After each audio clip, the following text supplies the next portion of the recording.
ಕ್ಯಾಬಿನೆಟ್ನಲ್ಲಿ operation Sindoor ಬಗ್ಗೆ ಚರ್ಚೆ, ಸರ್ವಪಕ್ಷ ಸಭೆ ಕರೆಯೋ ಬಗ್ಗೆಯೂ ಸಮಾಲೋಚನೆ. ಕೆಲವೇ ಕ್ಷಣಗಳಲ್ಲಿ ಕೇಂದ್ರ ಸರ್ಕಾರದ ಸುದ್ದಿಗೋಷ್ಠಿ.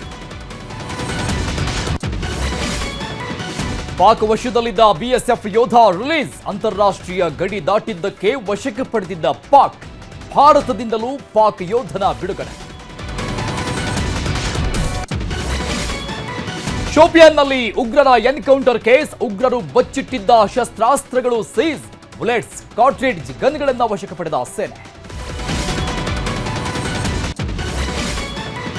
ಬೆಳಗಾವಿಯಲ್ಲಿ ರಿಯಲ್ ಎಸ್ಟೇಟ್ ಉದ್ಯಮಿ ಹಲ್ಲೆ, ಗುಂಪುಗಳ ಗಲಾಟೆ, ಸ್ಥಳೀಯರ ಮೊಬೈಲ್ನಲ್ಲಿ ಸೆರೆ, ಕಾಕತಿ ಠಾಣೆಯಲ್ಲಿ ಪ್ರಕರಣ ದಾಖಲು.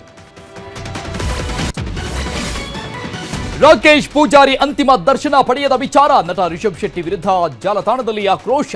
ಕಾಂತಾರ ಚಾಪ್ಟರ್ 1 ನಲ್ಲಿ ನಟಿಸಿದ್ದ ಹಾಸ್ಯ ನಟ ರಾಕೇಶ್